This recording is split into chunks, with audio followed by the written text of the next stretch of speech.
ವಾಲಿ, ಎಲ್ಲಿಗೆ ಹೋಗಿದ್ದೆ? ಏನ್ ಹೀಗೆ ಕೇಳ್ತಾ ಇದ್ಯಾ? ನಾನು ಎಲ್ಲಿಗೂ ಹೋಗಿರ್ಲಿಲ್ಲ, ಮನೇಲೇ ಇದ್ನಲ್ಲ. ಮನೇಲೇ ಇದ್ದೆ, ಆದ್ರೆ ಏನೋ ಕೆಲ್ಸ ಮಾಡ್ತಾ ಏನೋ ಬಚ್ಚಿಟ್ಟಂಗ್ ಅನ್ನಿಸ್ತಿದ್ಯಲ್ಲ.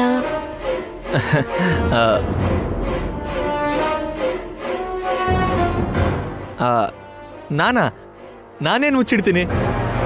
ನಿನ್ನಿಂದ ಬಚ್ಚಿಡೋ ಅಂಥದ್ದು ನನ್ನ ಹತ್ರ ಏನಿದೆ ಹೇಳು? ಏನೂ ಇಲ್ಲ.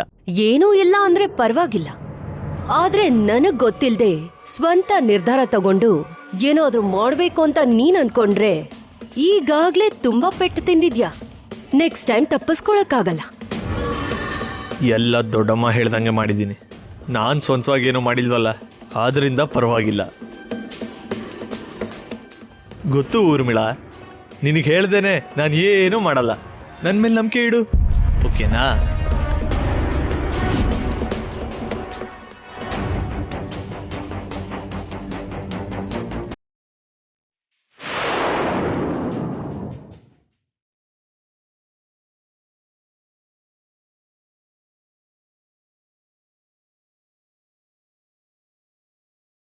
ಈ ಆಸ್ತಿ ನಿನ್ ಕೈಗೆ ಬಂದ ಮೇಲೆ ನಿನ್ನ ನಂಬೋದು, ನಿನ್ ಜೊತೆ ಬರೋದು, ಅಲ್ಲಿವರೆಗೂ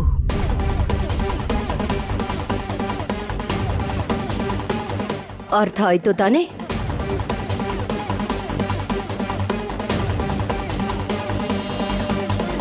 ಸುಮ್ಮನೆ ಇರಬೇಕು ಅಷ್ಟೇ ಅಲ್ವಾ? ಅದಕ್ಕೆ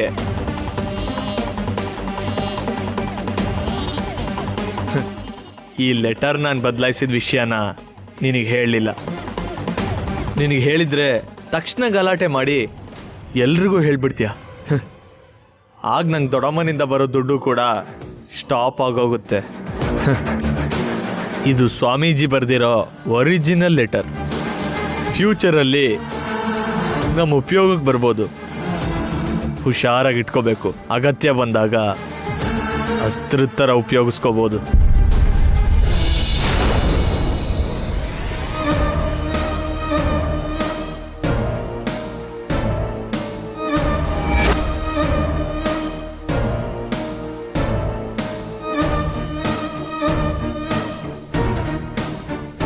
ಶ್ರವಂತಿಗೂ ಕೂಡ ದೇವಾಜ್ಗೆ ಹೆಂಡತಿಯಾಗಿರೋ ಹಕ್ಕು ಇದೆ.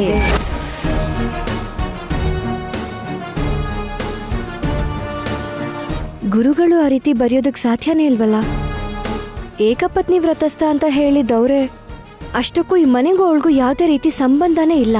ಅಂದಮೇಲೆ ಇವ್ರಿಗೆ ಹೆಂಡತಿಯಾಗೋ ಹಕ್ಕಿದೆ ಅಂತ ಹೇಗೆ ಹೇಳಿದ್ರು? ಎಲ್ಲೋ ಏನೋ ಹೆಚ್ಚು ಕಮ್ಮಿ ಆಗಿದೆ. ವೈದೇಹಿ, ಅನ್ಕೊಂಡಿದ್ದೊಂದು ಆಗಿದ್ದಿನ್ನೊಂದು. ಈಗೇನ್ ಮಾಡ್ತೀಯ ನೀನು ಮುದ್ದಾದ ಹುಡುಗಿ? ಪಾಪ, ಏನೇನೋ ಅನ್ಕೊಂಡಿದ್ದೆ, ಕೊನೆಗೆ ಇನ್ನೇನೋ ಆಗೋಯ್ತು. ತುಂಬಾ ಯೋಚನೆ ಮಾಡಿ ಮಾಡಿ ತಲೆ ಕೆಟ್ಟ ಹೋಗಿರ್ಬೇಕನ್ಸತ್ತಲ್ವಾ? ಈ ಕೂಲ್ ಡ್ರಿಂಕ್ಸ್ ಕುಡಿತ್ಯಾ?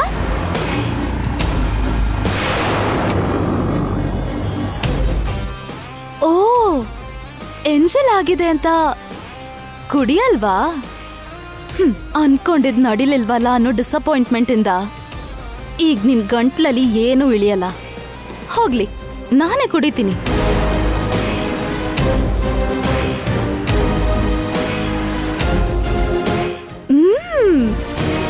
ಸೂಪರ್. ಹೌದು, ನಿನ್ನೆ ಏನ್ ಹೇಳ್ದೆ? ಇವತ್ ಬೆಳಿಗ್ಗೆನೆ ನನ್ನ ಚಾಪ್ಟರ್ ಕ್ಲೋಸ್ ಆಗತ್ತೆ, ನನ್ನ ಮನೆಯಿಂದ ಆಚೆ ಕಳಿಸ್ತೀನಿ ಅಂತ ಹೇಳಿದ್ದೆ ಅಲ್ವಾ?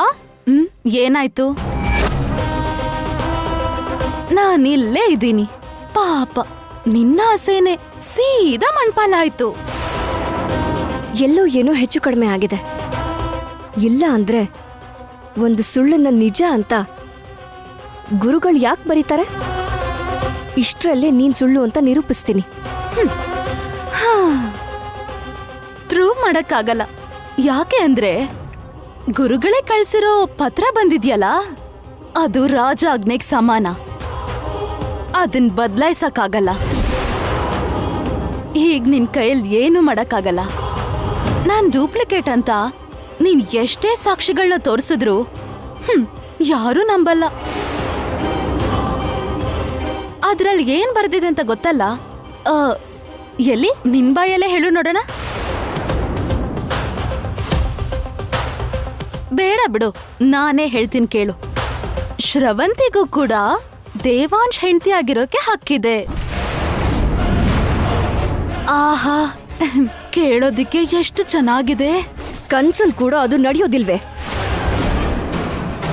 ನನ್ ಗಂಡಂಗೆ ನೀನ್ ಹೆಂಡತಿ ಆಗೋ ವಿಷಯ ಹಾಗಿರ್ಲಿ, ನಿನ್ ನೆರಳು ಕೂಡ ಅವ್ರ ಮೇಲೆ ಬೀಳ್ತಿರೋ ಹಾಗೆ ನೋಡ್ಕೋತೀನಿ.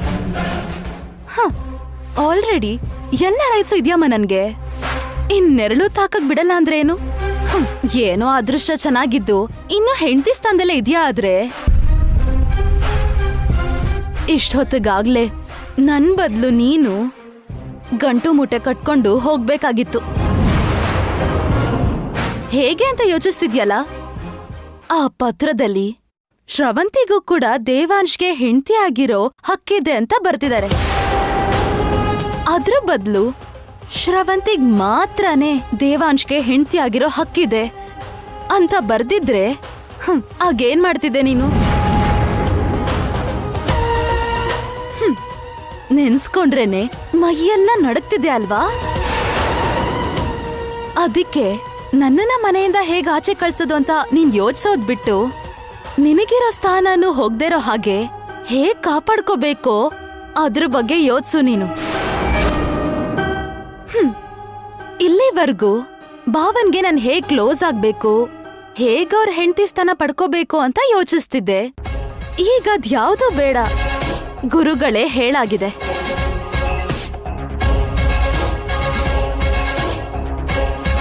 ಯಾವ ಲಿಮಿಟ್ ಬಗ್ಗೆ ಯೋಚಿಸ್ದೆ ಹಂಗೆ ನೂಕೊಂಡು ಹೋಗ್ಬೋದು. ಈಗ ನನ್ನನ್ ಯಾರೂ ತಡೆಯಕ್ಕಾಗಲ್ಲ. ಸಾಕು, ನಿಲ್ಸು.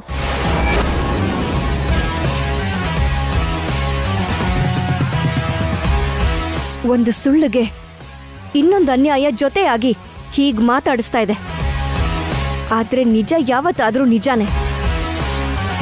ಅದು ಹೊರಗಡೆ ಬಂದಿದ್ದ ದಿನಾನೇ ಈ ಸುಳ್ಳಿನ ಮೇಲೆ ನೀನ್ ಕಟ್ಕೊಂಡಿರೋ ಅರಮನೆ ಕುಸಿದ್ ಬೀಳುತ್ತೆ.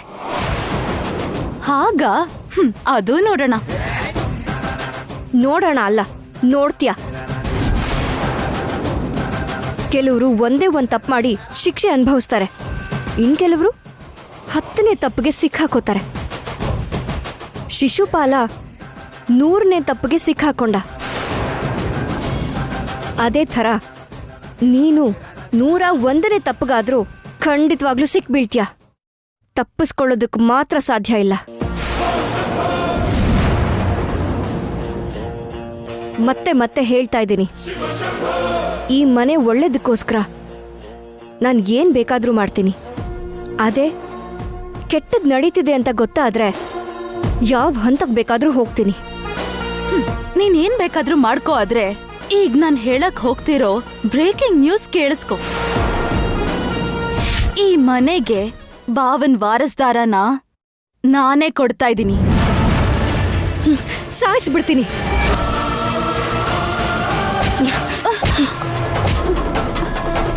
ಇಂಥ ಮಾತೇನಾದ್ರೂ ಆಡಿದ್ರೆ ಖಂಡಿತವಾಗ್ಲೂ ಸಾಯಿಸ್ಬಿಡ್ತೀನಿ. ಇಂಥ ಮಾತ್ ಕೇಳ್ದಾಗ ಕುತ್ಕೆ ಹಿಡಿಯೋದಲ್ಲ, ಕಾಲನ್ ಹಿಡ್ಕೋಬೇಕು. ಆಗ್ಲೂ ನನ್ ಕರ್ಗಿಲ್ಲ ಅನ್ಕೋ. 1 ವರ್ಷ ಆಗೋದ್ರಲ್ಲಿ ನಾನು ಈ ಮನೆಗ್ ವಾರಸ್ದಾರನ್ ಕೊಟ್ಟು ನಿನ್ನ ಮನೆಯಿಂದ ಆಚೆ ಹಾಕಿ ಕೇವಲ ನಾನ್ ಮಾತ್ರ ಈ ಮನೆಗೆ ಸೊಸೆ ಆಗಿರ್ತೀನಿ. ಶ್ರವಂತಿ, ಇದುವರೆಗೂ ನಿಜಾನ ಹೊರಗೆ ತಂದು ನಿನ್ನನ್ನು ಹೊರ ಕಳಿಸ್ಬೇಕು ಅಂತ ಅನ್ಕೊಂಡಿದ್ದೆ. ಆದ್ರೆ ಇವಾಗ ನಿನ್ನ ಎಲ್ರೂ ಅಸಹ್ಯ ಪಟ್ಕೊಳ್ಳೋ ಹಾಗೆ ಮಾಡಿ ಒಬ್ಬೊಬ್ರಾಗಿ ನಿನ್ನ ಹೊಡೆಯೋ ಹಾಗೆ ಮಾಡದೆ ಹೋದ್ರೆ ನನ್ನ ಹೆಸರು ವೈದೇಹಿನೇ ಅಲ್ಲ.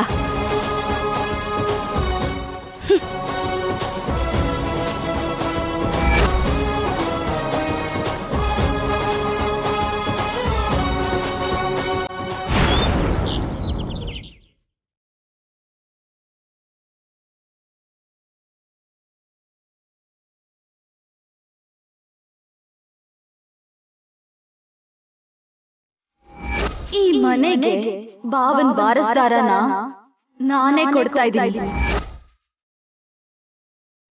ಇವಳಿಗೆ ಮನೆಯವ್ರ ಜೊತೆ ಯಾವ ಸಂಬಂಧನೂ ಇಲ್ಲದೆ ಇದ್ಮೇಲೆ ಗುರುಗಳು ಶ್ರವಂತಿ ಹೆಸರನ್ನ ಯಾಕೆ ಬರೆದ್ರು?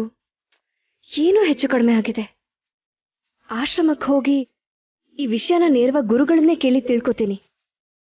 ಅವಾಗ ಇವಳ ಹಿಂದೆ ಯಾರಿದ್ದಾರೆ, ಅವ್ರ ಕಥೆ ಏನು ಅನ್ನೋದು ಗೊತ್ತಾಗತ್ತೆ.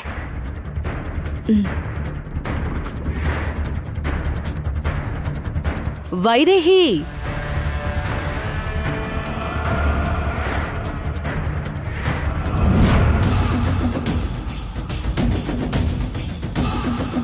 ಪ್ರಪಂಚಕ್ಕೂ ನಿನಗೂ ಸಂಬಂಧ ಇಲ್ದಿರೋ ಹಂಗೆ ಏನೋ ಯೋಚನೆ ಮಾಡ್ತಾ ಎಲ್ಲಿಗೋ ಹೋಗ್ತಾ ಇದ್ಯಾ.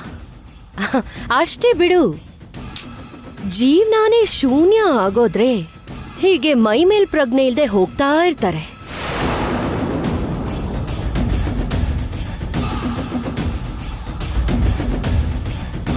ಇವಾಗ ನಿಮಗೇನ್ ಬೇಕು ಅಕ್ಕ? ನನಗೇನು ಬೇಕಾಗಿಲ್ಲ ವೈದೇಹಿ. ಈಗ ನಿನ್ ಹತ್ರ ಏನಿಲ್ವೋ ಅದನ್ನೇ ಮಾತಾಡ್ತಿದ್ದೀನಿ ಅಷ್ಟೇ. ನಿನ್ನೆವರೆಗೂ ಚಿಕ್ಕ ಸೊಸೆ ಅನ್ನೋ ಹೆಸರಿತ್ತು, ಇವಾಗ ಅದು ಇಲ್ದಂಗಾಯ್ತಲ್ಲ. ಸೆಕೆಂಡ್ ವೈಫ್, ಎರಡನೇ ಹೆಂಡತಿ. ಪಾಪ, ನಿನ್ ಪರಿಸ್ಥಿತಿ ಶತ್ರುಗೂ ಬರ್ಬಾರ್ದು ವೈದೇಹಿ. ನನ್ನನ್ನ ನಿನ್ನಗಿಂತ ದ್ವೇಷಿಸೋರು ಬೇರೆ ಯಾರಿದ್ದಾರೆ ಅಕ್ಕ? ಹಾಗಾಗಿ ನಿನಗ ಪರಿಸ್ಥಿತಿ ಬರ್ದೇ ಇರೋ ಹಾಗೆ ನೋಡ್ಕೊ. ನನ್ನ ಪರಿಸ್ಥಿತಿನ ನಾನು ನೋಡ್ಕೋತೀನಿ. ನನಗ ಆ ಪರಿಸ್ಥಿತಿ ಬರೋದೇ ಇಲ್ಲ. ನನ್ ಗಂಡ ಚೆನ್ನಾಗಾದ್ರೆ ಸಾಕು. ನಾನು ಅದನ್ನೇ ಬೇಡ್ಕೋತಾ ಇದ್ದೀನಿ. ವೈದೇಹಿ, ಈಗೇನಾಯ್ತಕ್ಕ? ನೀನ್ ತುಂಬಾ ಕೋಪದಲ್ಲಿದ್ಯಾ ಅಲ್ವಾ? ಸ್ವಲ್ಪ ಹೊತ್ತಿಲ್ ನಿಂತಿದ್ದಕ್ಕೆ ನೋಡು ಎಷ್ಟು ಶೆಕೆ ಆಗ್ತಿದೆ. ಸ್ವಲ್ಪ ಫ್ಯಾನ್ ಸ್ವಿಚ್ ಹಾಕಿ ಹೋಗ್ತೀಯಾ?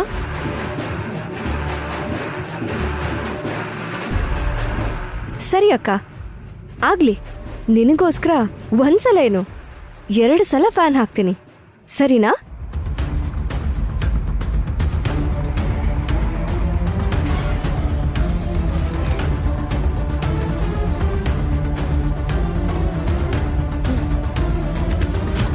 ಒಂದ್ಸಲ.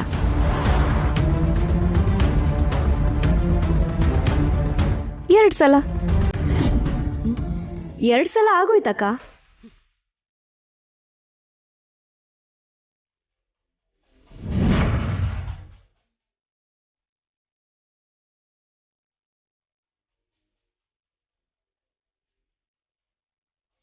ಅದೇನಕ್ಕ, ಫ್ಯಾನ್ ಹಾಕಿದ ತಕ್ಷಣ ತಣ್ಣಗಾಗತ್ತೆ ಅಂದ್ರಿ, ಬೆವರ್ತಾ ಇದ್ದೀರಲ್ಲ?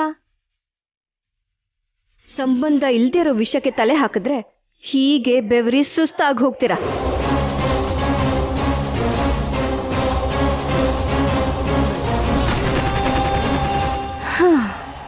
ಒಪ್ಕೊಳ್ಳಿ.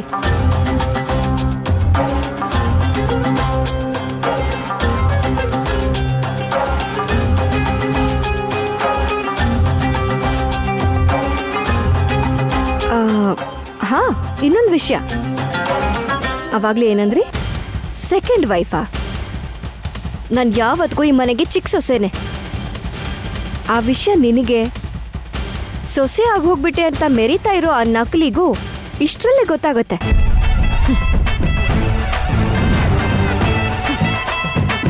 ನಿನಗ್ ತುಂಬಾನೇ ಕೊಬ್ಬು ಜಾಸ್ತಿ ಆಗಿದೆ ಕಣೆ. ಆ ಕೊಬ್ಬನ್ ಹೇಗಿಳಿಸ್ಬೇಕು ಅಂತ ನನಗ್ ಚೆನ್ನಾಗ್ ಗೊತ್ತು. ನನಗೆ ಕೌಂಟರ್ ಕೊಡ್ತೀಯಾ? Wait and watch Vaidehi.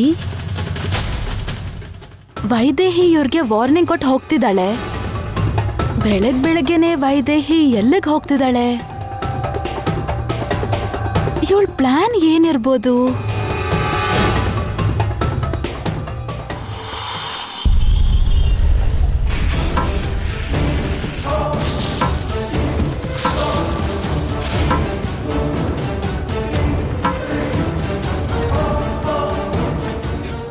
ಮಾವ ಗುರುಗಳ ಬಗ್ಗೆ ತುಂಬಾ ಹೆಮ್ಮೆಯಿಂದ ಹೇಳ್ಕೊಂಡ್ರು ಅಲ್ವಾ?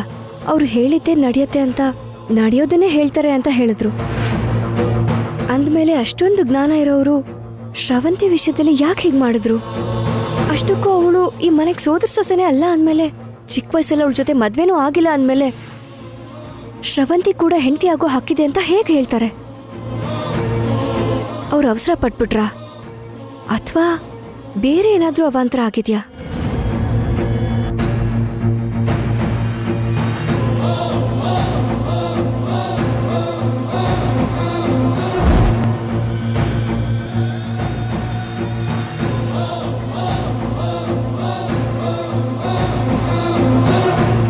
ಅಮ್ಮ ನೀವಾ?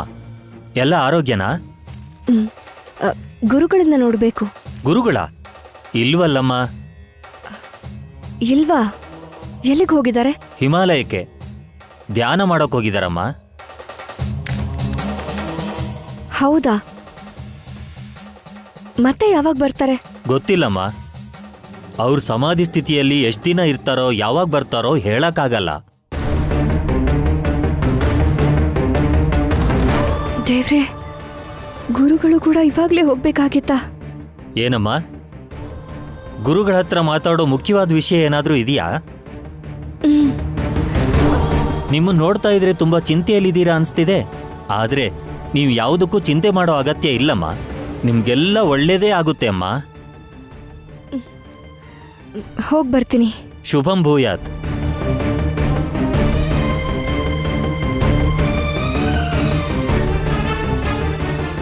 ಎಲ್ಲ ಒಳ್ಳೇದೇ ನಡೆಯೋ ಹಾಗಿದ್ದಿದ್ರೆ ಗುರುಗಳು ಯಾಕೆ ಆ ರೀತಿ ಬರೆದು ಕಳಿಸ್ತಿದ್ರು? ನಿಜವಾಗ್ಲೂ ಅದನ್ನ ಗುರುಗಳೇ ಬರ್ದಿರೋದಾ? ಅವ್ರ ಶಿಷ್ಯರನ್ನ ಕೇಳಲ್ಲ? ಬೇಡ ಅನ್ಸುತ್ತೆ. ಗುರುಗಳು ಕವರಲ್ಲಿ ಕೊಟ್ಟು ಕಳ್ಸಿದ್ರಲ್ವಾ, ಶಿಷ್ಯರಿಗೂ ಕೂಡ ಗೊತ್ತಿಲ್ಲದೆ ಇರ್ಬೋದೇನೋ.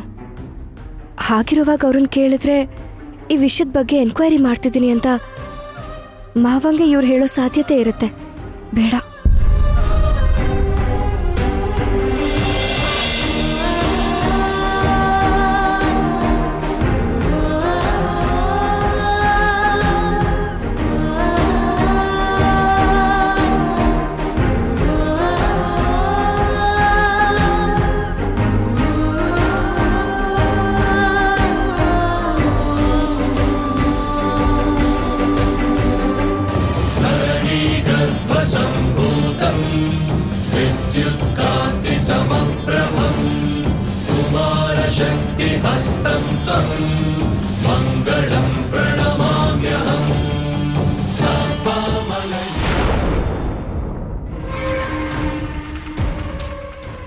ಈ ವೈದೇಹಿ ಏನು ಇನ್ನೂ ಬರ್ಲಿಲ್ವಲ್ಲ? ಎಲ್ಲಿಗೆ ಹೋಗಿರ್ಬೋದು? ಖಂಡಿತ ನನ್ ಬಗ್ಗೆ ಎನ್ಕ್ವೈರಿ ಮಾಡಕ್ಕೆ ಹೋಗಿರ್ತಾಳೆ. ಆದ್ರೆ ಇಲ್ಲಿ ಮನೆಯಲ್ಲಿ ಗಂಡ ಒಬ್ನೇ ಇರ್ತಾನೆ ಅನ್ನೋ ವಿಷಯನ ಅವಳು ಮರ್ತಿದ್ದಾಳೆ ಅನ್ಸುತ್ತೆ. ನೀನ್ ಎಷ್ಟೇ ಪ್ರಯತ್ನ ಪಟ್ರು ನನ್ಗೇನು ಮಾಡಕ್ಕಾಗಲ್ಲ ವೈದೇಹಿ. ಆದ್ರೆ ಇಲ್ಲಿ ನಾನ್ ಮನ್ಸ್ ಮಾಡಿದ್ರೆ ನಿನ್ ಗಂಡನ ನಿನ್ನಿಂದ ದೂರ ಮಾಡ್ಬೋದು. ಇಲ್ಲ ಇಲ್ಲ, ಅದನ್ನ ಮಾಡಿ ತೋರಿಸ್ತೀನಿ. ಇಷ್ಟಕ್ಕೂ ನಮ್ ಭಾವ ಏನ್ ಮಾಡ್ತಿದಾರೋ ನೋಡೋಣ. ಏನ್ ಮಾಡ್ತಿದ್ದಾರೆ ಭಾವ?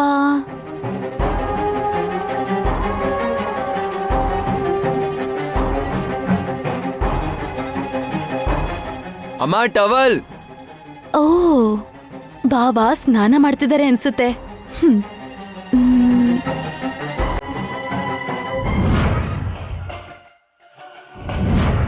ವೈದೇಹಿ ಸೀರೆ.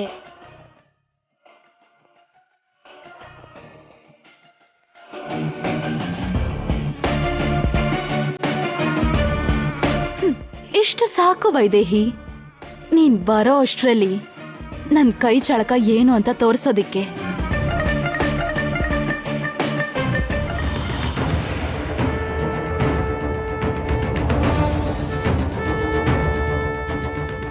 ವಾವ್ ವೈದೇಹಿ,